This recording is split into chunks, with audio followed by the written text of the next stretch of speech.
हम लोग पिछले कुछ क्लास में हिंदू थियरी ऑफ स्टेट पढ़े।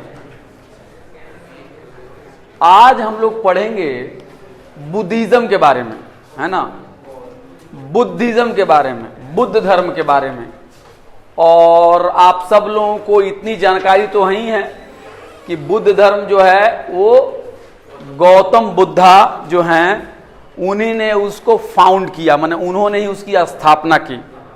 तो अब सवाल ये उठता है कि भाई जब इस मुल्क में धर्म थे ही या धर्म के मानने वाले लोग थे ही, तो एक नया धर्म को लाने की क्या जरूरत पड़ी? क्या उसके सोशल कॉन्टेक्स्ट थे, सामाजिक परिस्थितियां क्या थी? क्योंकि कोई भी चीज जब आपके सामने आती है तो उसका कुछ ना कुछ तो उसका औचित्य होता है, कुछ ना कुछ उसकी जरूरत होती है, कुछ ना कुछ एक सामाजिक उसका बैकग्राउंड होता है। ऐसे तो कोई चीज आती नहीं है। तो आज हम लोग पढ़ेंगे बुद्धिज्म के बारे में। तो बुद्धिज्म में गौतम बुद्धा ने बुद्ध धर्म की स्थापना की। इसको पढ़ने से पहले हम थोड़ा बैकग्राउंड जानने की कोशिश करते हैं कि उस जमाने में क्या था। कई बार क्या होता है, पॉलिटिकल थॉट हम पढ़ते हैं तो हम उस जमाने को नहीं ज्यादा पढ़ने की कोशिश करते हैं, उस हिस्ट्री को नहीं पढ़ते हैं। तो कई बार हमको लगता है कि अरे क्या बहुत ही दिमाग के ऊपर जाने वाली चीजें हैं।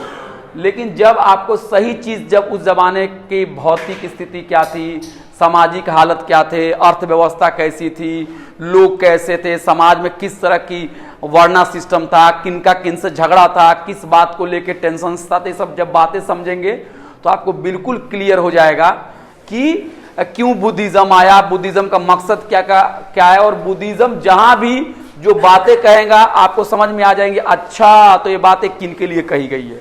तो आज हम क्या करेंगे, मैं तो कोई फरिश्ता तो हूं नहीं कि सब कुछ मुझे पता है और मैं आपको क्लास में पढ़ा रहा हूं। मैं क्लास में आने से पहले मैंने आर एस शर्मा जी की जो किताब है, professor R S Sharma, ancient India जो है, उसी को मैंने पढ़ा, उस किताब को पढ़ी और उसमें से जो बुद्धिज्म और जैनिज्म का जो चैप्टर है वहीं से कुछ मैं नोट्स बना के लाया, वही आपके सामने बता रहा हूं। और आर एस शर्मा को आप जानते ही हैं, बहुत ही एमिनेंट मार्क्सिस्ट हिस्टोरियन इंडिया के, बहुत बड़ा नाम। 4-5 साल नहीं, 8-9-10 साल पहले उनका देहांत हो गया। 2012 की बात है, 2012 में उनका देहांत हो गया। Indian council of social research जो है उसके वो प्रेसिडेंट भी रहे थे, पटना यूनिवर्सिटी में पढ़ाए हैं, ड्यू में भी पढ़ाए हैं, शायद हो सकता है ड्यू हिस्ट्री डिपार्टमेंट के चेयरपर्सन भी होंगे वो। बहुत बड़ा नाम, बहुत बड़ा नाम। उनकी पीएचडी लंदन से है ना, स्वास्थ्य से उनकी पीएचडी है, यूनिवर्सिटी ऑफ लंदन से। तो बहुत बड़ा नाम। तो उनको और उनका काम जो है ना, एंशिएंट इंडिया में शूद्रा जो कम्युनिटी है उसके ऊपर भी उनका काम है ना। शूद्रास इन एंशिएंट इंडिया करके उनकी किताब है। एक किताब मैंने आपको ऑलरेडी बताई कि ideas and institutions in political in ancient India, वो भी किताब आपको मैंने बताई खरीदने के लिए। तो बहुत बड़ा नाम है। तो सबसे पहली बात आर एस शर्मा जी कह रहे हैं कि फिफ्थ और 6th सेंचुरी बीसी में कई सारे नए नए धर्म और मजहब पैदा हुए। 5th और 6th सेंचुरी बीसी में कई सारे नए नए धर्म पैदा हुए।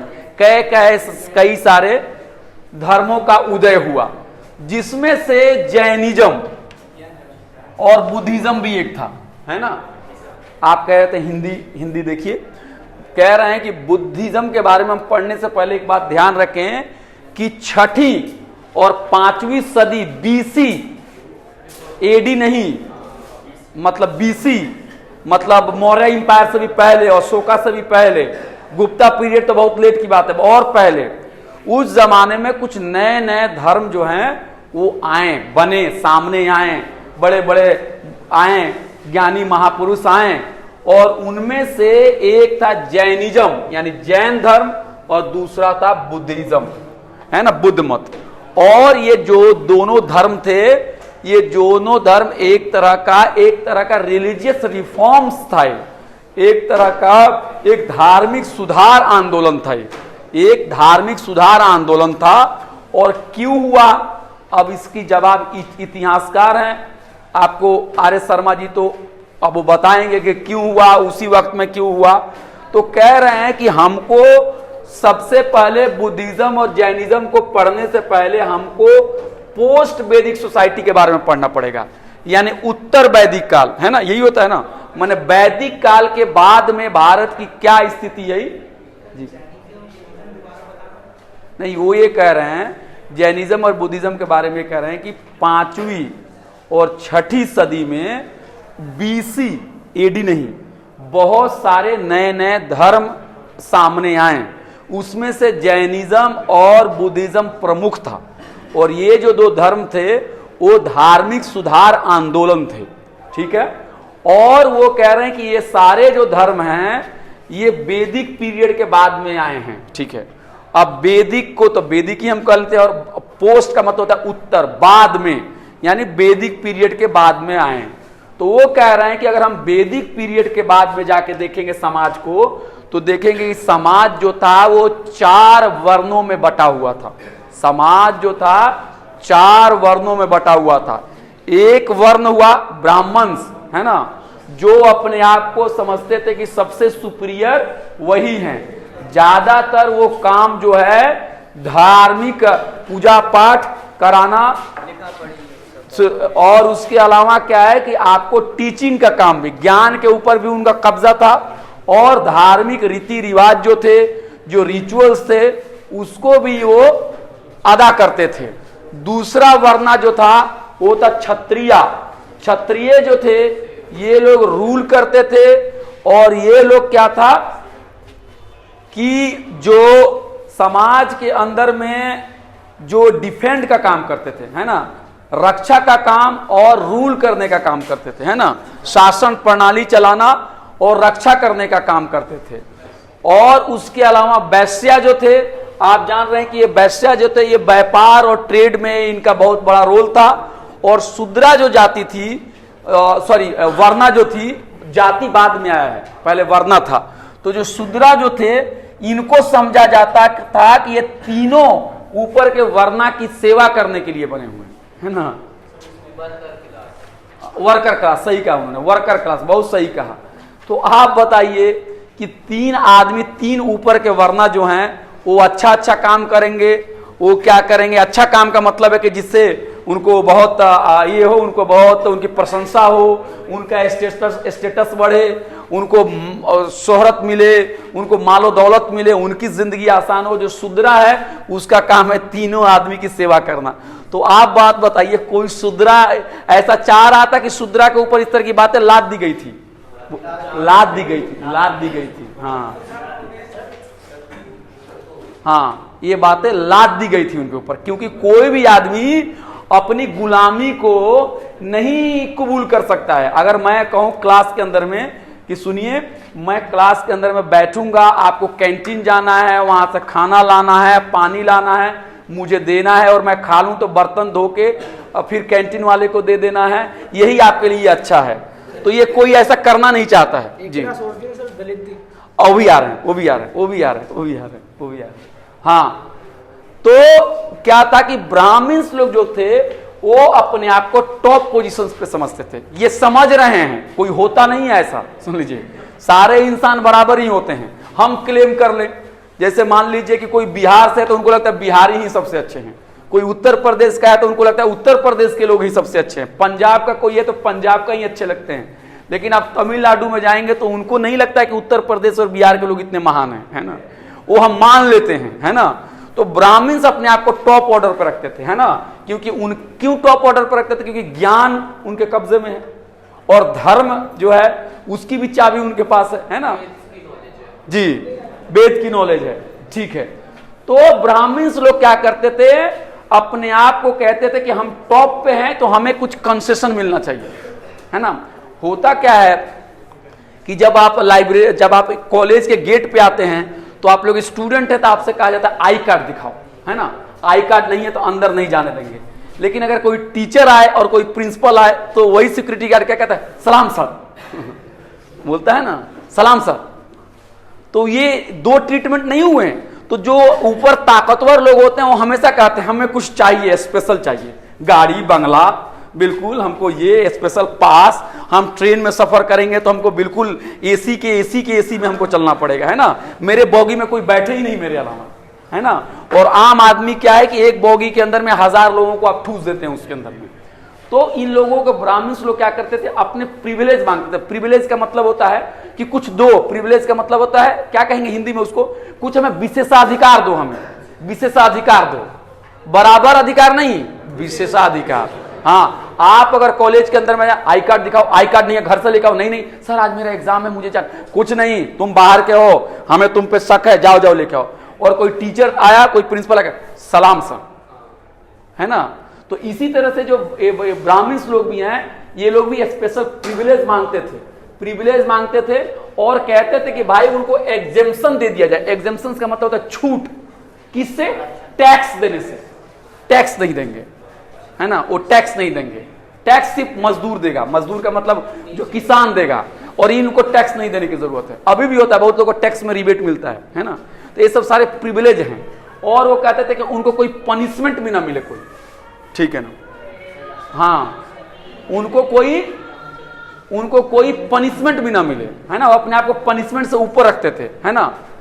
अपने आप को पनिशमेंट कहते थे कि कोई पनिशमेंट भी राजा नहीं दे सकता है हमको, हाँ हम बिल्कुल स्पेशल हैं, हम गॉड ऑन अर्थ हैं। अच्छा, और उसके बाद दूसरी जो कम्युनिटी थी, दूसरा जो वर्ण था वो था क्षत्रिय, है ना। उसका पोजीशन जो था समाज में समझा जाता है कि वो ब्राह्मण से एक पावदान नीचे है, ठीक है, एक पावदान नीचे, सेकंड इन रैंक है ना। और क्षत्रिय जो थे ज्यादातर वो क्या करते थे, डिफेंड करते थे आपकी बॉर्डर को, बॉर्डर की रक्षा करते थे। और उसके बाद क्या करते थे, रूल करते थे, शासन प्रणाली करते थे, है ना। और वो क्या करते थे, लेकिन वो खाने के लिए तो रोटी किसी को पकानी पड़ेगी ना, तो वो क्या करते थे, जो किसान थे उनके दिए हुए टैक्स पे वो जीते थे। टैक्स जो था वो किसान जो थे उनके जो पैसे होते थे, जो उनके माल दौलत होता, पैसे तो उस जमाने में उस तरह से नहीं होते थे जैसे आज हो रहे हैं, पेफोन कर दिया और पेटीएम कर दिया, ऐसा नहीं था। जो भी अनाज होता था, जो गल्ला होता था, उसी पे वो जीते थे। तो आप ये देखिए, जी बोलिए।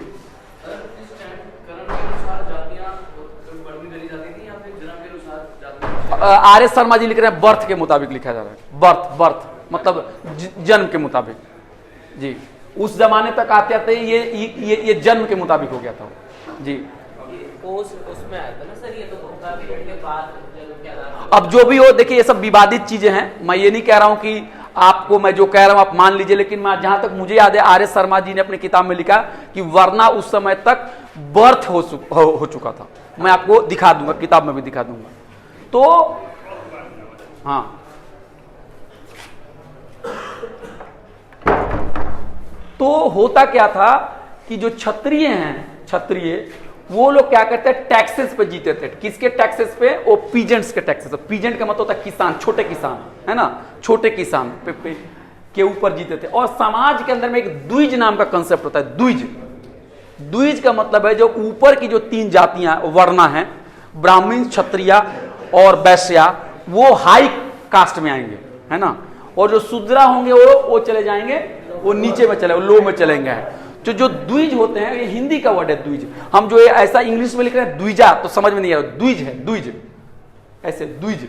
तो द्विज जो होंगे वो सेक्रेट थ्रेड पहनेंगे, जो जिसको हम लोग जनेऊ बोलते हैं उसको, वो सेक्रेट, यानी ब्राह्मण पहन सकता है, क्षत्रिय पहन सकता है और वैश्य पहन सकता है, लेकिन शूद्रा को द्विज को उसकी इजाजत नहीं थी। तो उसी तरह से क्या सेक्रेट थ्रेड होता था द्विजा के लिए। किन के लिए होता है, द्विज के लिए। और द्विज में कौन कौन से वर्ण आ गए, ब्राह्मण, क्षत्रिय और वैश्य। और शूद्रा को क्या किया जाता है, उससे बाहर रखा जाता था, द्विज की कैटेगरी से बाहर रखा जाता था। और शूद्रा को समझा जाता था कि उनका काम है सिर्फ सर्व करना। देखिए जो आप हिंदी पूछे थे, Shudras were meant to serve 3 varnas. Shudra का काम था कि वो सर्व करें। और द्विज जो लोग थे वो सेक्रेट थ्रेड को पहनते थे, और शूद्रा को नहीं मिलता था वो सेक्रेट थ्रेड। वो एक तरह का हायरार्की बनाने का एक सब टेक्निक है वो, है ना। कोई भी व्यक्ति ये न समझे कि कोई अपनी गुलामी खुद चाहता कि हाँ मुझे गुलाम बना दो। परिस्थितियां ऐसी हो जाती है कि आपको गुलाम बनाया जाता है। जो भी व्यक्ति किराया, जो 1 महीने के बाद खाए या ना खाए, जाके मकान मालिक को किराया दे देता है और नहीं बोलता अरे किराया दे दो तो रिलीफ मिल जाएगा, वो अपनी मर्जी से नहीं देता है। उसको पता है कि अगर 1 तारीख 2 तारीख 5 तारीख 7 तारीख तक किराया नहीं देंगे तो उसके जो बर्तन है, उसे गैस स्टोव है, उसको ले जाकर बाहर फेंक देगा, नहीं तो बोलेगा कि रात को ही खाली करा दो। हाँ, तो इस डर के लोगों से तो कोई भी व्यक्ति ये ना समझे कि जो शूद्रा को सेक्रेट थ्रेड नहीं दिया जाता था, उनको कहा जाता सेवा करने के लिए, तो वो अपनी मर्जी से करते थे। कोई कर्मा थियरी नहीं है कि हम सेवा करेंगे तो हमको बहुत स्वर्ग मिल जाएगा, ऐसा नहीं है। वो एक भौतिक परिस्थितियां होती है ना। जो सफाई का कर्मचारी का काम कर रहा है, कोई भी व्यक्ति उसको पसंद नहीं करता है करने के लिए, लेकिन उनकी कंडीशंस ऐसी कर दी गई है कि कोई और दूसरा काम उनको नहीं मिल सकता या नहीं मिल पाएगा, इसलिए वो कर रहे हैं। भूख की आग ऐसी होती है। अब देखिए, काम कर रहा है शूद्रा, देख लीजिए, दिन भर काम कर रहा है, सेवा कर रहा है, इसको क्या किया गया समाज ने, इसको सेक्रेट थ्रेड नहीं दिया, इसको चल भाई तो लोअर बना दिया। और क्या कर रहा है, शूद्रा को इतना ही तक नहीं छोड़ा। देखिए, दुनिया ऐसी है कि जो समाज काम करता है उसी समाज को सबसे ज्यादा बुरा ही कहा जाता है। ये भी है ना, जो काम नहीं करता उसकी बड़ी महानता होती है, और जो काम करने वाला लोग होंगे वो बहुत ही बुरे होंगे। अरे तुम्हें पता नहीं है, वो रिक्शे वाले जो है ना उस मोहल्ले में 30 रुपए की जगह रात में 40 रुपए ले लेते हैं। हाँ, ऑटो वाले बहुत लेते हैं। वो सब्जी वाले जो है ना, अरे मंडी में तो सब्जियां 2 रुपए किलो टमाटर बिक रही है ना, बिक रहा है। यहाँ तो ला के 100 रुपए बेचता है, कितना मालदार हो गया। तो समाज के अंदर में हमेशा क्या होता है, जो काम करने वाले जो लोग होते हैं उन्हीं को सबसे ज्यादा, उनकी सबसे ज्यादा बदनामी होती है। तो शूद्रा जो लोग जब सबकी सेवा कर रहे हैं, समाज का सारा काम वही कर रहे हैं, किसान के तौर पे काम कर रहे हैं, लेबरर के तौर पे काम कर रहे हैं, आर्टिजन के तौर पे काम कर रहे हैं, उनको तरह तरह उनको स्लेव भी बनाया गया, डोमेस्टिक स्लेव भी बनाया गया, घरेलू गुलाम। आजकल भी हो रहा है घरेलू गुलाम के तौर पे, किसी को 1500 रुपए आप देते हैं और दिन भर बर्तन मजवाते हैं, तो वो भी एक तरह घरेलू गुलामी है। और एक चीज ये रखिए कि जो हम सिनेमा के अंदर में और टीवी के अंदर में गुलाम को देखते हैं ना, क्या हुक्म है मेरे आका, ऐसा गुलाम आप समाज में ढूंढने की कोशिश ना करें। हो सकता है कि वो आदमी टाई में ही हो, सूट बूट में ही हो, लेकिन उसकी स्थिति गुलाम की होगी। आप लोग देखते होंगे कि जो लोग आजकल डिलीवरी करते हैं घर घर, मैंने देखा कितने बड़े बड़े बैग उनके होते हैं यार। आप देखो, होता है ना कुछ कुछ पार्सल लेके जो डिलीवरी करते हैं, मैंने 6-6 फीट 5-5 फीट 4-4 फीट का मैंने बैग देखा, उसको पीठ पर रखे हुए हैं, छोटी छोटी। हेलो, किस फ्लोर पे हैं, चौथे पे हैं, आ रहा हूं, है ना सर, OTP दे दीजिए, ये कर दीजिए। वो भी एक तरह का वो गुलाम, उस तरह से सिनेमा वाला गुलाम ना दिखे आपको, अलिफ लैला वाला गुलाम, क्या हुक्म है मेरे आका, लेकिन वो भी एक तरह का गुलाम ही है ना। तो डोमेस्टिक स्लेव्स रखा गया था। आप लोग देखे होंगे आदिवासी इलाकों में बहुत सारे जंगल और जमीन छीन लिए जाते हैं, और वहां के लोग जब विस्थापित हो जाते हैं तो शहरों में आते हैं और घर घर कोठियों में जाकर चौका बर्तन करते हैं, खाना बनाते हैं, और कई बार उनको पैसे भी नहीं दिया जाता, उनके साथ शोषण भी किया जाता है ना। वो स्त्री है तो उसके साथ शोषण किया जाता था। तो ये डोमेस्टिक स्लेव्स के तौर पर भी उनको रखा जाता था। उनको एग्रीकल्चरल स्लेव्स के तौर पर भी काम किया जाता। मैं गांव से आता हूं, मैंने गांव में देखा है। तो गांव में क्या है कि जिसकी जमीन होती है वो जमीन पे खुद काम नहीं करता, किसी से करवाता है। तो आपको स्लेव आज के दौर में नहीं होंगे, लेकिन कम से कम आपको लेबरर्स तो हैं। आपको मैं बता दूं, जो एक मेरे भाई पूछ रहे थे यहाँ पे कि दलित के बारे में बताइए, 70% जो दलित हैं भारत के, 70% उनके पास जमीन का एक टुकड़ा नहीं है। होगा तो बहुत मामूली सा, 50 गज, 100 गज, 20 गज, या नहीं है। तो वो ज्यादातर क्या काम करते हैं, उनको गांव के अंदर में खेतीहर मजदूर के तौर पे काम कराया जाता था। 200 रुपए, 300 रुपए, 400 रुपए जो भी डेली है उनको कराया जाता है। तो कृषि जो है, अगर कृषि के अंदर में क्या है, अनाज लेके कोई और जा रहा है, जमींदार कोई और कहला रहा है ना, चौधरी कोई और कहला रहा है ना, पैसे वाला कोई और कह रहा है, गल्ले वाला, अरे क्या पता मेरे गांव में इतने अनाज होते हैं कि 100-100 बैलगाड़िए पे भी अनाज रखो तो फिर भी अनाज ज्यादा हो जाएंगे, और हमारे यहाँ आम का इतना बगीचा है, बिल्कुल 100 ट्रक तो आम मेरे निकलते हैं। लेकिन उस आम को कौन देख रहा है, उस पैडी का जो फील्ड है धान, उसको इतने पानी में जाके कौन जाके उसको ये कर रहे हैं, उसको धान को उसके पौधे को लगा रहे हैं। तो जो लेबरर्स हैं, सुन लीजिए, जो लेबरर्स, वो एग्रीकल्चर लेबरर्स का काम भी करते थे शूद्रा। फिर क्राफ्ट्समैन भी होते थे। आप देखेंगे कि हुनर का सारा काम शूद्रा जाति के ही लोगों को आता है। बाकी लोगों को सिर्फ है क्या, उनको नहीं है, सिर्फ लफाजी। जो भी काम आप देखिए, अगर आपका घर है, घर में अगर आपको मान लीजिए घर बनाना है, तो घर बनाने वाले जो व्यक्ति आएंगे, आप जाके पूछेंगे 10 में से 6-7 आपको शूद्रा ही मिल जाएंगे, आपको 8 मिल जाएंगे। मोटरसाइकिल आपकी खराब होगी, उसको बनाने वाली हैं। ये कारपेंटर होंगे, वही हैं। आप देख लीजिए, कोई चटाई बनानी होगी, मैट बनानी होगी तो वही है, फैन बनाना होगा तो वही है, प्लम्बरिंग करनी है तो वही है। तो आप देखेंगे कि काम करने वाले लोग, कपड़ा बुनने वाले भी लोग वही हैं, तो काम करने वाले लोग भी वही हैं, लेबरर्स हैं, हायर्ड लेबरर्स। क्या है, हम उनको भाड़े पे लेते हैं, चलो चलो भैया ये छोड़ो ये सब, चलो ये उठा लो, एक कुली हो तुम ना, उठाओ चलो 5 डब्बे ले चलो, वो राजधानी ट्रेन में ले चलना, कितने चाहिए, 100 रुपए, 100 रुपए, 20 रुपए दूंगा। हाँ, तो हायर्ड लेबर का भी काम होता है। अब देखिए कि काम करने वाला शूद्र, और अब उसको समाज में उसके बारे में क्या क्या कहा जाए, उसको बदनाम भी करने का प्रोसेस साथ ही चल रहा है कि जो शूद्रा होते हैं उनको डिस्क्राइब किया गया है, वो क्रूअल होते हैं, बहुत ही आतंकी टाइप के होते हैं, बहुत ही निर्दयी होते हैं। देखते रहिए, जिसके ऊपर इतना दर्द दिया गया उसी को कहा गया कि ये निर्दयी है। जो जुल्म जिसके ऊपर किया जा रहा है उसी को कहा जाता है ये तो जालिम है, ये तो बहुत क्रूअल है, ये तो बहुत, इसका दिल जो है पत्थर का है। फिर कहा गया अरे लालची होते हैं वो लोग, लालची। अगर कोई सफाई का काम करने वाला या कोई आपके घर में बर्तन मांजने वाला कोई आदमी होगा और वो बोलेगा उनको, मकान मालकिन को, अरे अरे माँ जी, दीदी जी, नमस्ते जी, कुछ आपसे कुछ कहना है मुझे। क्या कहना है बताओ, कहीं पैसे वैसे तो नहीं मांग रही हो तुम, बहुत लालची हो गई हो, तुमको तो 500 रुपये पिछले हफ्ते दिए थे वो लौटाए नहीं। नहीं नहीं, मेरा बेटा थोड़ा बीमार है, कुछ पैसे नहीं। नहीं नहीं, तुमको लालच हो गया है, तुम झूठ बोलती हो, तुम बीमारी के नाम पैसे लेके जाती हो, तुम तो लालची हो। तो उसी तरह से जो शूद्रा काम कर रहा है उसको लालची भी कहा जा रहा है, लालची भी कहा जा रहा है। और तो क्या है कि उसको ग्रीडी भी कहा जा रहा है। हाँ, शूद्रा को ग्रीडी भी कहा जा रहा है, मतलब लालची। और कहा जा रहा है चोर है, चोरी करता है, चोरी भी करता है, चोरी की हैबिट है। आपने सिनेमा देखा होगा, कोई ना कोई घर में कोई चोरी होता है तो हमेशा नौकर को ब्लेम किया जाता है ना, नौकर को ब्लेम किया जाता है। उसी तरह से ये आर.एस. शर्मा यही दिखाना चाह रहे हैं।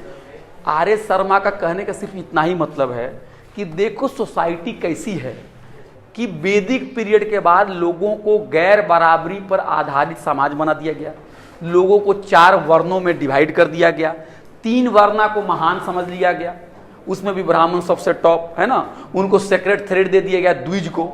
जो शूद्र हैं वो काम भी कर रहे हैं, उनको सेक्रेट थ्रेड भी नहीं दिया जा रहा है, और उसके बाद बदनामी, उन्हीं के बारे में बुरी बुरी बातें। इसलिए मैं कह रहा हूं, ये इसलिए कह रहे हैं कि आप भी रिसर्च कर सकते हैं, बहुत सारे कहानियों को ले सकते हैं, बहुत सारे ग्रंथों को ले सकते हैं।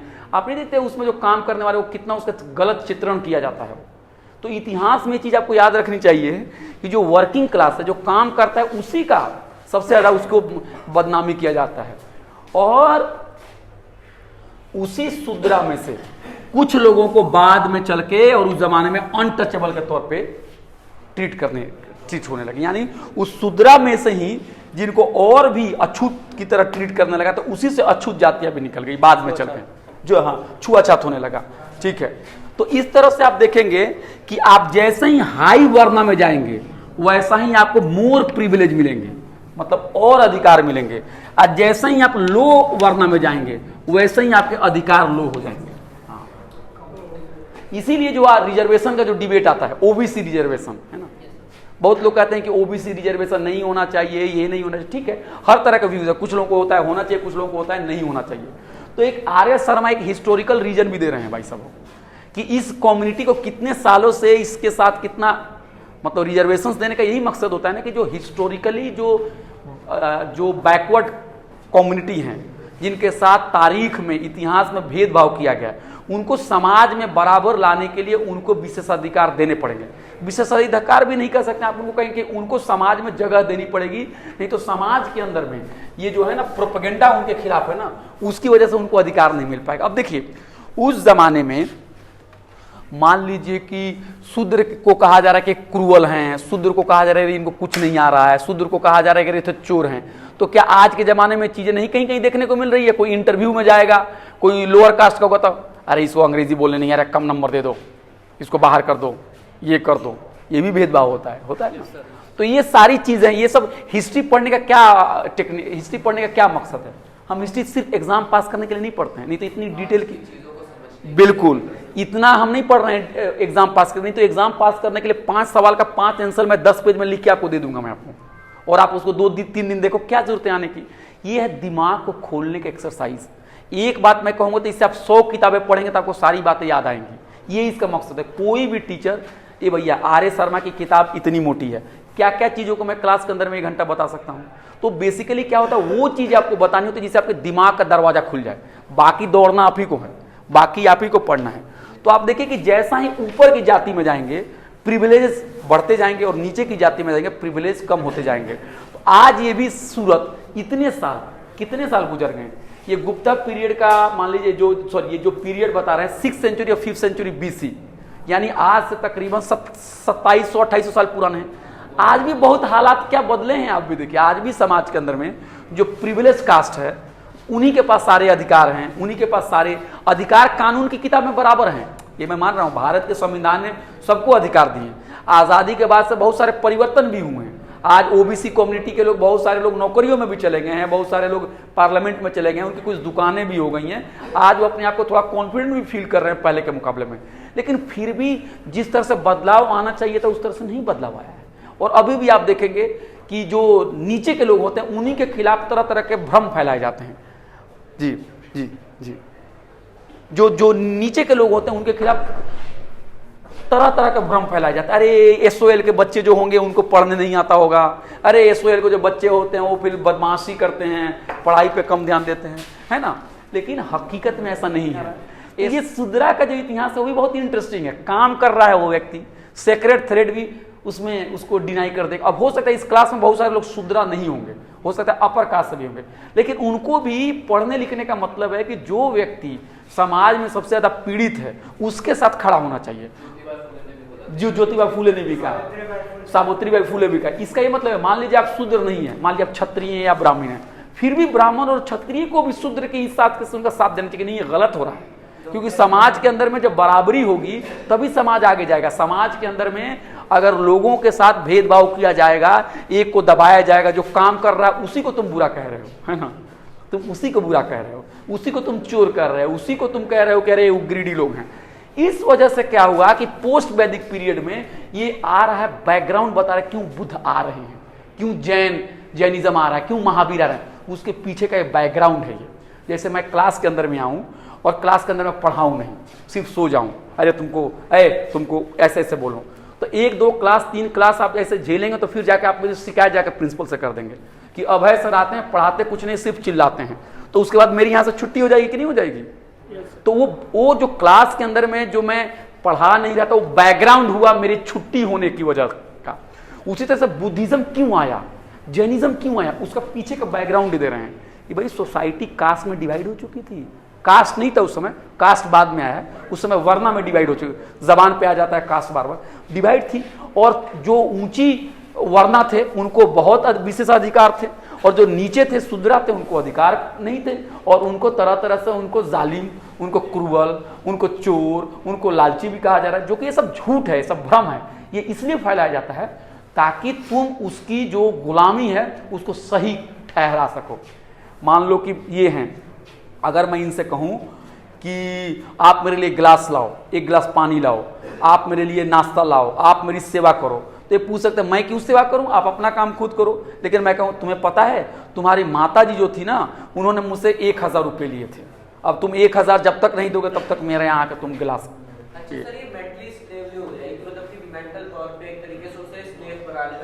बिल्कुल बिल्कुल। तो यही बात ज्योतिबा फूले की जो गुलामगिरी आप पढ़ेंगे, देखिए ज्योतिबा फूले 19th सेंचुरी के एक बहुत बड़े सोशल रिफॉर्मर्स महाराष्ट्र के थे। उन्होंने एक छोटी सी किताब लिखी जिसका नाम है गुलामगिरी यानी स्लेवरी। उसमें इन्होंने कहा कि जो बाहर से जो लोग आए हुए थे उन लोगों ने यहाँ के लोकल लोगों को गुलाम बना दिया, और गुलाम बनाने के उनके संसाधन, उनके हितों को दरकिनार कर दिया, और बाद में ऐसी धार्मिक परंपराएं, ऐसी किताबें लिख दी जिसको पढ़ने के बाद उनको लगता था कि हाँ हम तो सेवा करेंगे तो हम बहुत ही अच्छा हमारे लिए होगा। नहीं, उनको नॉलेज से डिप्राइव कर दिया, उनको नॉलेज दिया ही नहीं। तो ये वाली चीजें थी। अब क्या था, लेकिन एक और बात है, कितना भी मैं आपको सिखा दूं, लेकिन समाज में टेंशन नहीं दब सकता। जैसे मान लीजिए कि ये हैं, ये मान लीजिए शूद्र हैं, और मैंने इनसे कहा कि सुनो, तुम सवेरे उठ के मेरी सेवा करोगे, मेरा घर में पानी डालोगे, लेबर का काम करोगे, तो तुमको जन्नत स्वर्ग मिलेगा। तो इतना कहने से अगर समाज में शांति आ गई होती और सब कुछ दब गया होता तो आज हम पढ़ाई क्यों करते हैं? वो दबती नहीं है चीजें। वो कुछ दिनों के लिए आप उसको क्या बोलते हैं, बहला फुसला देना। कुछ दिनों के लिए आप टेंशन के ऊपर कुछ पर्दा डाल सकते हो, है ना। प्रेशर कुकर है, नीचे से मान लीजिए वो हो रहा है गर्म, उसको सीटी तुम दबा दो, सीटी निकलने ही नहीं दूंगा, तो क्या होगा, उसका प्रेशर कुकर फट जाएगा। कोई भी व्यक्ति जब नीचे से आग लग रही है और नीचे से समाज के अंदर में टेंशन हो रहा है, तो आपने क्या किया, प्रेशर कुकर के सीटी के ऊपर अपने पत्थर डाल दिए, उसके अंदर में आपने क्या किया, फेविकोल से चिपका दिया, कुछ भी कर, कपड़े ठूंस दिए, कुछ भी कर दिया। लेकिन अगर आप उसका इलाज प्रॉपर तरीके से नहीं करोगे तो ब्लास्ट करेगा। तो समाज के अंदर में जो वर्ना की वजह से जो समाज के अंदर में डिवाइड था, तो उसकी वजह से यहाँ पे टेंशन शुरू हो गया समाज के अंदर में। टेंशन शुरू हुआ। जब टेंशन शुरू हुआ तो एक टेंशन की वजह तो शूद्रा और द्विजा के बीच में था ही, एक और टेंशन की वजह था ब्राह्मण और क्षत्रिय। हाँ, ये भी अगर आप बहुत सारा मिथ और पुराण पढ़ेंगे, बहुत सारी कहानियां पढ़ेंगे, बहुत सारे हिस्टोरिकल डॉक्यूमेंट्स पढ़ेंगे, तो आपको पता चले उसका कहीं ना कहीं रिफ्लेक्शन मिलता है उसका। ब्राह्मण वर्सेस क्षत्रिय कौन टॉप में है ना। तो क्या हुआ, क्षत्रिय लोगों ने ब्राह्मण्स के डोमिनेंस को चैलेंज करना शुरू कर दिया कि भाई ब्राह्मण्स टॉप पे कैसे है ना, ये कैसे हो सकता है, ब्राह्मण्स के पास जो रिचुअल्स हैं। तो ब्राह्मण्स लोगों की जो अथॉरिटी थी उसको चैलेंज करना शुरू कर दिया। किन्होंने शुरू कर दिया? क्षत्रिय ने। और क्षत्रिय ने शुरू कर दिया, और उनका खासकर जो उनका रिचुअलिस्टिक पावर की वजह से, नॉलेज की वजह से, धर्म के ऊपर जो उनका कब्जा था, इस वजह से वो क्या करते थे, अपने आप को सुपीरियर मानते थे, उसको उन्होंने क्वेश्चन करना शुरू किया। इसलिए आप देखेंगे कि जो महावीर थे, ठीक है, उन्होंने जैन धर्म को फाउंड किया, मतलब उसकी स्थापना। नहीं, मैं एक चीज कह रहा हूं, यहां एक रियली वर्ड इस्तेमाल किया हूं। हाँ, एक रियली वर्ड को देखिए। महावीर से पहले भी और लोग आए हैं जैन धर्म को लेके, लेकिन महावीर के बारे में क्या लिखे हैं, आर्य शर्मा लिख रहे हैं, Mahavir who really founded Jainism, यानी असल में जिसने उसकी बुनियाद डाली। जैसे आप समझ रहे हैं, जैसे कहने का मतलब है कि कोई क्रिकेट टीम का मैच हो, 300 रन मारने हैं, मान लो 50 रन विराट इसने राहुल क्या है ना, रोहित शर्मा ने मारे, 50 रन आपको शुभमन गिल ने मारे, लेकिन 150 रन या 125 रन जो है तो विराट कोहली ने मारा। तो नहीं बोलते हैं विराट कोहली ने ही रियली में जितवाया। तो उसी तरह से कह रहे हैं कि महावीर जो थे उन्होंने ही असल में जैनिज्म को स्थापना दी। यानी उससे पहले उसकी हिस्ट्री है, और भी गुरुओं की हिस्ट्री है, महापुरुषों की हिस्ट्री है, लेकिन उसमें जो महावीर का जो फिगर है वो बहुत ही इंपॉर्टेंट और बहुत ही क्रूशियल है, man of the match type का, है ना। और दूसरा गौतम बुद्धा ने बुद्ध धर्म की स्थापना की। गौतम बुद्धा ने बुद्ध धर्म की स्थापना की। और इंटरेस्टिंग है, महावीर भी और गौतम बुद्धा दोनों क्षत्रिय वर्ण से आते हैं, दोनों क्षत्रिय वर्ण से आते हैं, है ना। तो दोनों जो थे वो क्षत्रिय वर्ण से आते थे, और दोनों लोगों ने ब्राह्मण की अथॉरिटी को क्वेश्चन किया, है ना। और इस तरह से नए धर्म जो है वो एक सामने आया, एक नए तरीके से समाज को देखने का एक नया फिलॉसफी आया। और इसमें आर्य शर्मा चूंकि एक मार्क्सवादी इतिहासकार हैं, तो वो उनके दृष्टि में सोशल और इकोनॉमिक प्रोसेसेस का बहुत बड़ा इंपॉर्टेंट होता है हिस्ट्री को देखने में। तो उन्होंने कहा कि देखो, इस तरह के नए धर्म के आने में जो न्यू एग्रीकल्चर पॉलिसी इकोनॉमी है, जो नई कृषि से संबंधित जो नया बदलाव आया, वो भी उसने रोल अदा किया। अब कैसी कृषि की नीति आई, क्या थी, उसके बारे में हम चर्चा करेंगे इसके बाद। यानी कहने का मतलब ब्राह्मण की अथॉरिटी को क्वेश्चंस करने के लिए आपको क्षत्रिय आए, ठीक है, इंपॉर्टेंट है, लेकिन एक नई एग्रीकल्चर इकोनॉमी, एक नई कृषि अर्थव्यवस्था सामने आई, जिसने भी बुद्धिज्म को, जैनिज्म को आने में मददगार साबित हुई। ये क्या थी, ये इसके बाद हम लोग पढ़ेंगे, ठीक है। आप लोगों के कोई सवाल? आर्य शर्मा जी, प्रोफेसर आर्य शर्मा जी एक मार्क्सवादी इतिहासकार हैं, और एक मार्क्सवादी इतिहासकार जो है वो जब इतिहास लिखता है तो जो भी हमारे विचार होते हैं, चाहे वो धार्मिक विचार हो, चाहे सांस्कृतिक विचार हो, उसके पीछे वो आर्थिक और सामाजिक कारणों को ढूंढने की कोशिश करता है। वो ये नहीं सोचता है कि अच्छा कोई संत हैं, कोई महात्मा है, ऐसे ही बैठे हुए थे और उनको एक ज्ञान आ गया और ज्ञान से दुनिया बदल गई। नहीं, दिमाग के अंदर में जो चीजें भी चलती है आपको, या जो चीजें भी आप बोलते हैं, या जो नारा देते हैं, जो किताबें लिखते हैं, जो कहानियां लिखते हैं, जो धार्मिक रीति रिवाज होती हैं, जो परंपराएं होती हैं, सबके पीछे एक ठोस सामाजिक और आर्थिक बैकग्राउंड होता है। महावीर ने ऐसा किया तो यूं ही नहीं किया कि उनको एक दिन ही अच्छा लगने लगा और वो कहने लगे, या बुद्ध ने कुछ ऐसा कहा तो ऐसा ही नहीं कहा कि एक दिन उनको ये कहना बहुत ही अच्छा लगा। उस समय की सब समय कि कब पहिया कह रहा था ऐसे उनको बोलने के लिए। मार्क्सवादी चिंतकों का यही काम होता है, इतिहासकारों का, उस समय के का जो पृष्ठभूमि है, जो आर्थिक उसके पहलू हैं, जो उसके राजनीतिक पहलू हैं, जो उसके सामाजिक पहलू, उसके बारे में विचार करना।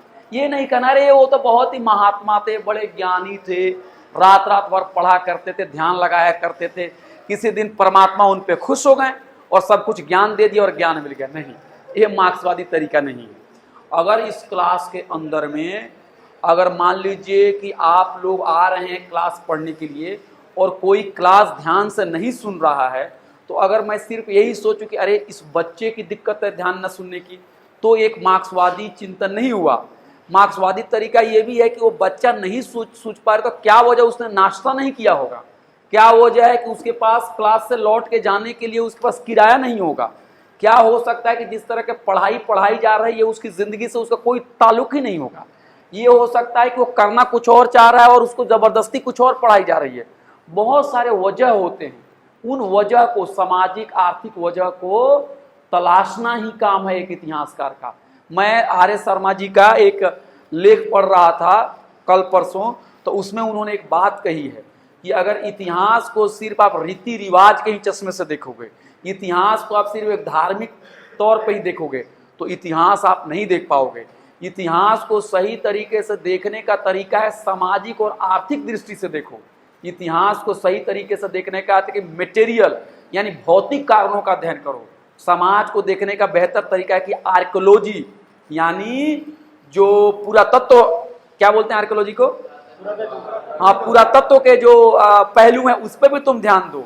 ऐसा नहीं है कि कोई एक टेक्स्ट आपको मिल गया, कोई किताब मिल गई, किसी बाबा का आपने प्रवचन सुन लिया, हाँ दुनिया ऐसा ही होती है। नहीं, सबके पीछे एक आर्थिक, एक सामाजिक, एक घटना हो रही है। तो जी, तो इसमें हम लोग पढ़ रहे हैं बुद्धिज्म क्यों आया। आज के क्लास में हमने पहले बात की, बुद्धिज्म आने से पहले हमने बैकग्राउंड ऑलरेडी बता दिया है।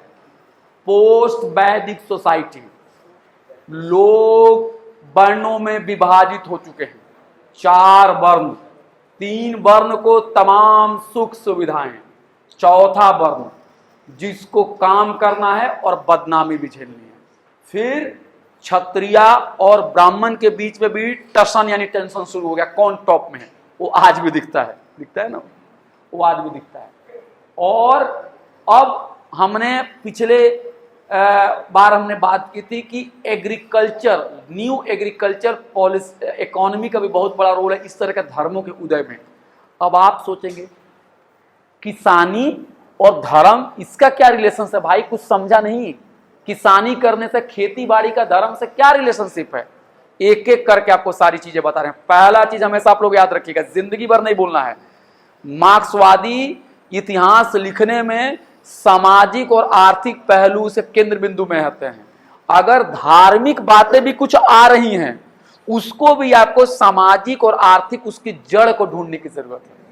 तो हमको हमेशा इतिहासकार के तौर पे हमें सांप्रदायिक दृष्टि से नहीं देखनी है, हमें सिर्फ टेक्स्ट यानी किताब को ही पकड़ के और किसी राजा दरबारी की किताबों को लेके हमको नहीं उछलना है। हमको हमें ठोस आर्थिक सामाजिक पहलुओं को तलाश करना है। दुनिया की हर चीज आर्थिक और सामाजिक पहलू से ही गाइड होती है।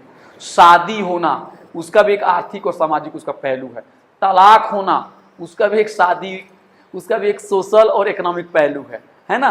रिलेशंस का चलना, उसका भी एक सामाजिक और आर्थिक पहलू है। रिलेशंस का टूटना, उसका भी सामाजिक और आर्थिक पहलू है। तो हमें सामाजिक और आर्थिक दृष्टि को देखना, पूरी जिंदगी भर के लिए बात को आप गांठ बांध लीजिए। एक इंसान के तौर पे कोई भी धार्मिक बात कोई आपको बोले तो उसका सामाजिक और आर्थिक पहलू दिखेगा। तो यहाँ पे मैंने एक लाइन लिखा हुआ है कि एक मार्क्सिस्ट हिस्टोरियन इकोनॉमी और सोसाइटी, इकोनॉमिक फोर्सेस को और सोसाइटी और सोशल फोर्सेस को देखने के बाद ही किसी आइडियाज के बारे में विचार लगाता है। आइडियाज किसी के दिमाग से नहीं निकलते हैं, आइडियाज के पीछे सोसाइटी, सोशल और इकोनॉमिक फोर्सेस होते हैं, है ना। अब आइए बुद्धिज्म के बारे में कि बुद्धिज्म और जैनिज्म क्यों आया। तो कह रहे हैं आर्य शर्मा, एक न्यू एग्रीकल्चर इकोनॉमी जो थी वो उत्पन्न होने लगी नॉर्थ ईस्टर्न इंडिया में।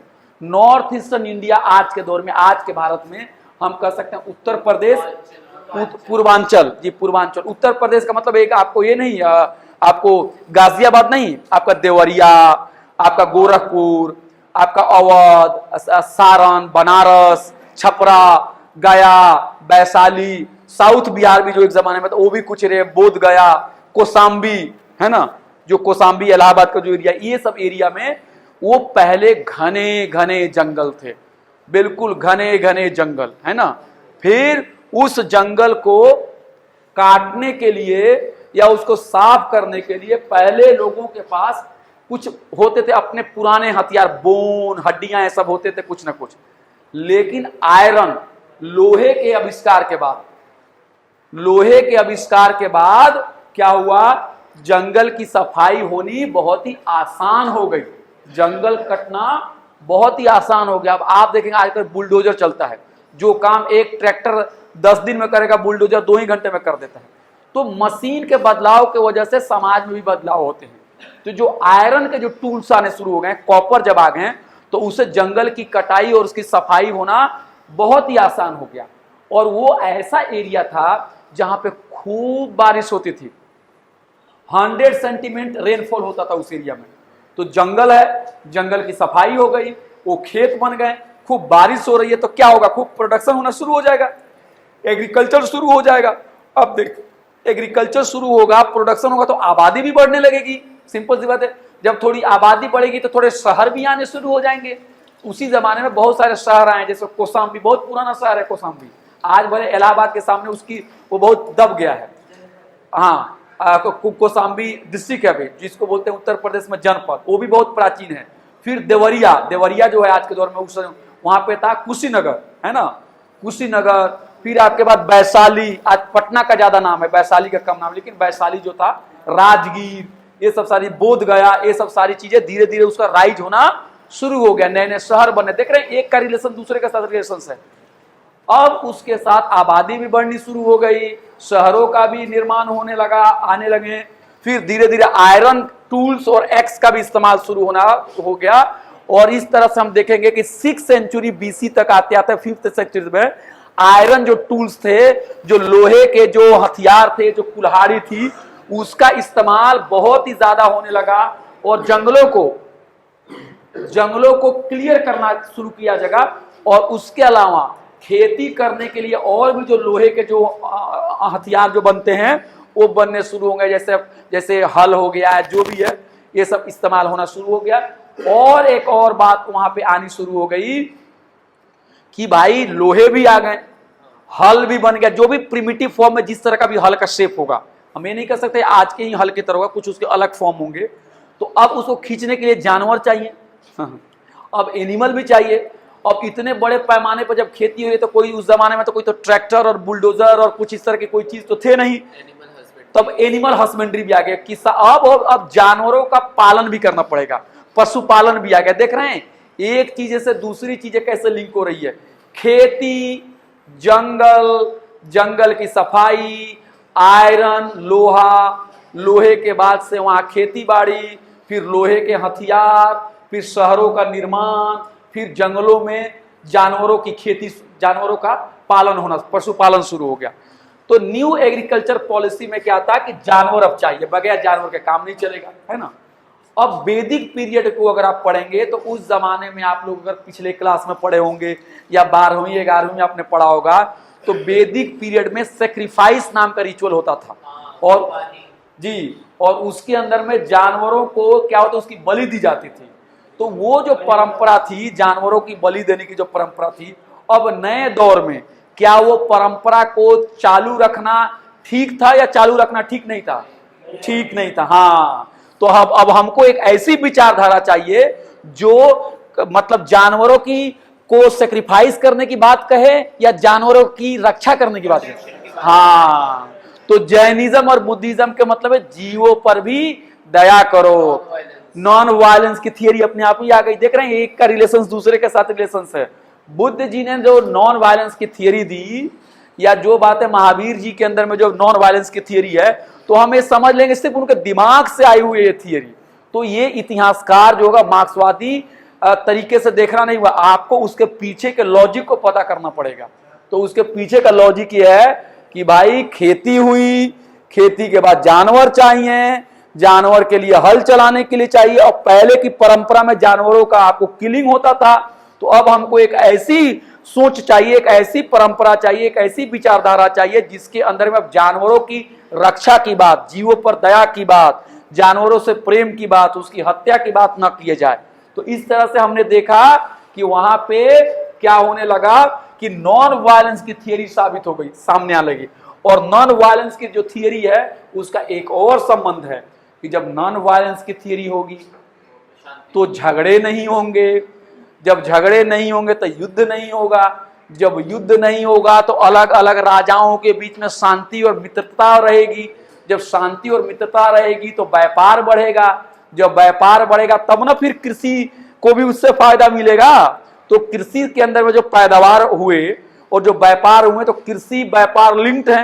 तो व्यापार को आगे बढ़ाना है तो हमको शांति चाहिए, हमको जानवर चाहिए। तो ये सब के लिए नॉन वायलेंस की थ्योरी आ गई। यानी बुद्धिज्म के अंदर में, जैनिज्म के अंदर में नॉन वायलेंस की थ्योरी ऐसे नहीं आई कि एक दिन कोई महापुरुष सोए हुए थे और उठ के कह रहे कि नहीं नहीं नहीं भैया आज से नॉन वायलेंस। उसके पीछे एक रीजन होता है ना।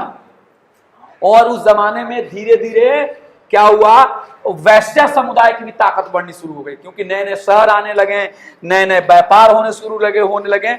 और इन वैश्य लोगों ने, वैश्य समाज के जो लोग थे, जो ट्रेडर्स थे, इन लोगों ने गौतम बुद्धा महावीर को बहुत समर्थन भी किया। और महावीर और उनके और गौतम बुद्धा को बहुत सारे मदद भी की। और कहा यह जा रहा था कि जो वैश्य थे उस जमाने में, जो ट्रेडर्स थे, वो अपने आप को सेठी कहते थे। वो सेठी लोग थे, महावीर को और उनके जो अनुयायी थे, उनके जो चेले थे, उनको गिफ्ट दिया करते थे। तो और जो बड़े बड़े शहर निकले, वो शहर से बुद्ध का और महावीर का ताल्लुक था। तो आप देखिए एक तरह की वैदिक पीरियड, ब्राह्मण, जानवरों का सेक्रीफाइस, है ना। और एक तरह से आ गया आपका पोस्ट वैदिक पीरियड, कृषि, एग्रीकल्चर, नए नए शहर, क्षत्रिय जो है वो ब्राह्मण की अथॉरिटी को चैलेंज कर रहा है, वैश्य समाज का भी ताकत बढ़ने लगा, व्यापार बढ़ने लगा, अब शांति की बात हो रही है, एग्रीकल्चर की बात है, अब जानवरों की बचाने की बात। और यही लोग बुद्ध को और महावीर का समर्थन भी कर रहे हैं, यही से उनको समर्थन मिला और उनका विरोध करने वाला ब्राह्मण सबका हो गया। तो इस तरह से आप देखेंगे कि फिर क्वाइंस का भी इस्तेमाल शुरू हो गया, क्वाइंस, सिक्के का भी इस्तेमाल शुरू हो गया। और सिक्के के इस्तेमाल से व्यापार बहुत ही आसान हो गया। हमको अगर बाजार में कुछ खरीदना हो, मान लीजिए, तो हम क्या करते हैं, पेटीएम कर देते हैं उनको, कितना भी पेटीएम। लेकिन अगर सोचिए कि अगर आपको बाजार में कुछ खरीदने के लिए घर से दूसरा सामान लेके जाना पड़ता, हमको 50 किलो गेहूं ले जाएंगे तो वहां से हम 5 किलो गोभी लेके आएंगे या 5 किलो टमाटर लेके आएंगे, तो काम हमारा बहुत मुश्किल हो जाता। आजकल होता है ना, आप ऑनलाइन पेमेंट कर दीजिए कहीं पर भी, है ना, आप बुक ऑर्डर कर लेते हैं, ऑनलाइन कर लेते हैं। तो सिक्का भी एक तरह का ऑनलाइन ही पेमेंट है उस जमाने के मुताबिक। तो सिक्का से व्यापार शुरू हो गए। तो आप देखेंगे एक लिंक देखिए, कृषि पैदावार में वृद्धि, नए शहरों का उदय, मर्चेंट क्लास सेठी का उदय, उनकी ताकत का बढ़ना, क्षत्रिय का ब्राह्मणों को चैलेंज करना, क्षत्रियों को बुद्ध को सपोर्ट करना। और उसके अलावा क्या था, आपको नॉन वायलेंस की बात करना, जानवरों की बचाने की बात करना, व्यापार को बढ़ावा देना। और उसके साथ जो सेठी थे वो महावीर और बुद्ध को मदद भी करते थे। इसलिए बुद्धिज्म में और जैनिज्म में ये जो आपको होता है अहिंसा का जो थीम है वो बहुत ही इंपॉर्टेंट है। लेकिन एक और बात है, जब पैसे बढ़ने लगेंगे, जब शहर का निर्माण होगा, जब व्यापार होंगे, जब दौलत बढ़ेगी, तो उसके साथ क्या होता है, लालच में बढ़ते हैं। लालच नहीं, उसके साथ अमीरी गरीबी भी बढ़ने लगती है।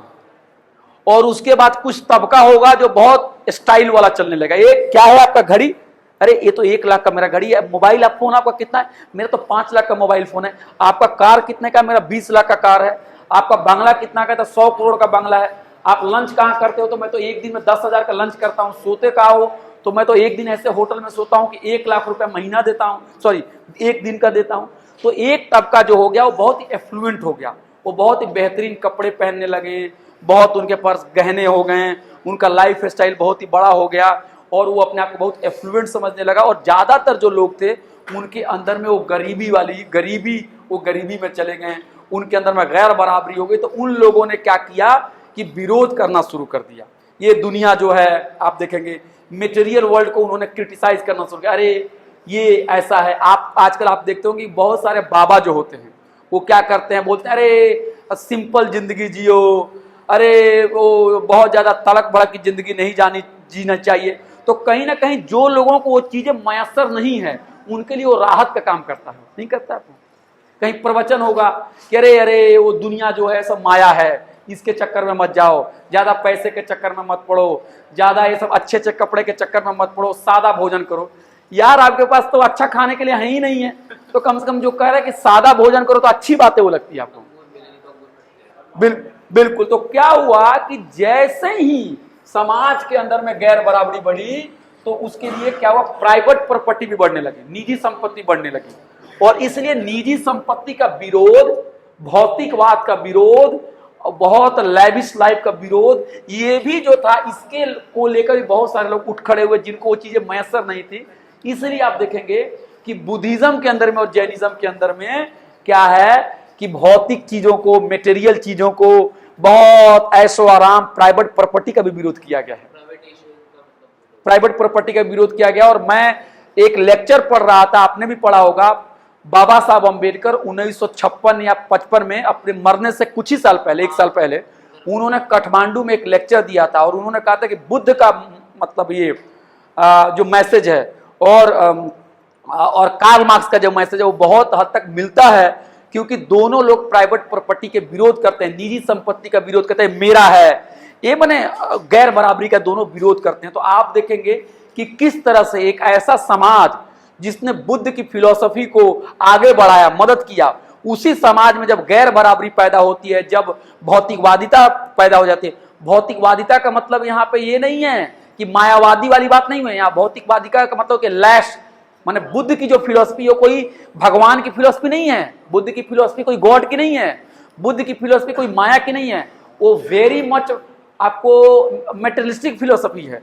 लेकिन यहाँ पे मेटेरियलिज्म का मतलब होता है ऐशो आराम, अमीरी गरीबी, है ना, अपना मेरा तेरा अपना। बुद्ध के लाइफ में फिर रिनाउंसिएशन आ जाता है, त्याग दो, मेरे कहने का नहीं समझ रहे हैं, हर चीज को त्याग दो, क्योंकि बुद्ध ने अपने आप को आम लोगों के साथ जोड़ा, अपने आप को ऊंचे लोगों के साथ नहीं जोड़ा। तो आज के क्लास में हमने क्या बात की कि बुद्ध के चिंतन पे उस समाज के, उस दौर के अंदर में जो बदलाव आए हैं उसका बहुत ही गहरा असर है। इसलिए आज के क्लास का एक और लेसन है, दुनिया में आप पत्रकार बनिए, आप पॉलिटिकल साइंटिस्ट बनिए, आप स्कॉलर बनिए, आप पॉलिटिशियन बनिए, आप लीडर बनिए, आप किसी कंपनी में काम कीजिए, कुछ भी कीजिए, कभी भी समाज में जो परिवर्तन होता है, कोई भी बात कोई कुछ कहे तो उसके पीछे एक ठोस सामाजिक और राजनीतिक और आर्थिक उसके पीछे कारण होता है। अगर कोई प्रवचन कहीं जाकर पार्क में दे रहा है तो आप ये मत समझिए कि वो प्रवचन यूं ही दे रहा है, उसके पीछे बहुत सारी शक्तियां हैं जो उसके पीछे लगी हुई हैं।